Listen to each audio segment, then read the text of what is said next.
Okay, I should point something out by now.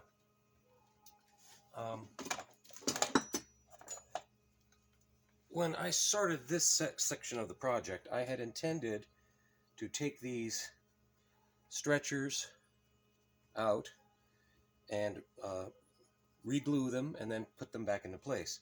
To do that, these old chairs, most interior furniture in fact, uses an animal hide glue as its adhesive. It has a slow working time and it creates a flexible bond.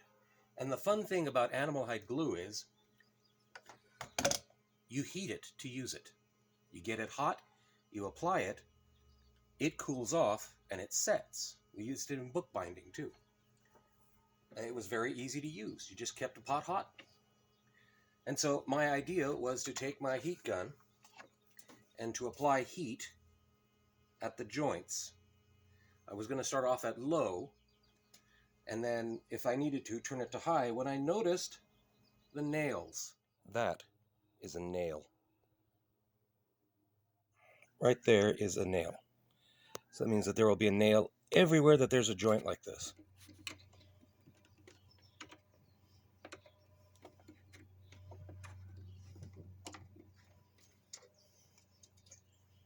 Put that nail out, the leg is free. I just have to do that all around. In working on this chair, I've discovered there's another substantial crack there that goes all the way to there, and pretty much goes through all the way down. In addition to the glue, I added some ring shank nails to help it hold its place. I have used a number of different methods to try to find the nail on this piece, and I just haven't been able to find it. This segment right here. Everything else has the nail coming through the side. If they put it through the top, that was silly of them. I just can't seem to see it anywhere.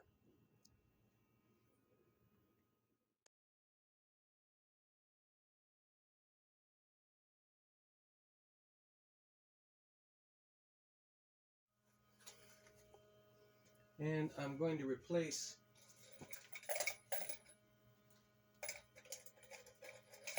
the original nail with a slightly beefier flathead nail.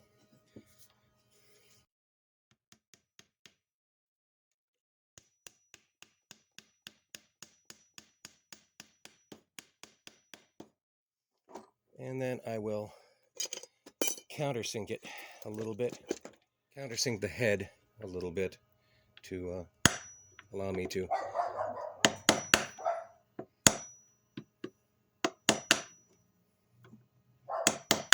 putty it over. Well, damp paper towel, but enough to wipe off the excess glue here. Keys and the glue up of this and nailing that together, I think this already feels like it's a lot firmer. So I won't worry about the front ones. The back ones were more important. That's where all the weight is. Well, those nails threw a wrench into my plans, because that meant that they were what's holding things together, not just glue. And as you saw, I could not find the nails that held the front ones on. So instead, I have focused on the back nails, on the back ones, the back legs. And right now, all I really think I need to do is just tighten up some of these nails. They've kind of worked loose. I can feel them here, here. There's one here that's popped up a little bit. I knock those in, and it'll be good. Because the glue inside these is still very strong. I didn't want to have to take apart the whole thing in order to get these legs repaired. I just wanted to undo, glue, and redo. But since these are nailed in, that changed my plans. So, in order to tighten up those nails, I'm going to use this wooden mallet of mine. as an anvil.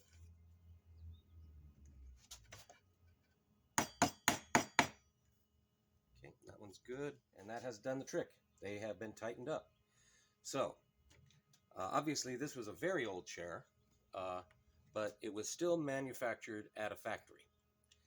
The nails that were used to attach the legs to the seat were all modern wire nails. I think one is still down here. Here we are. A modern wire brad nail with a ring shank at the very end. It wasn't all the way down the line, but it was at the very end, the very head. I know you can't see that, but modern, oh so modern nail. And the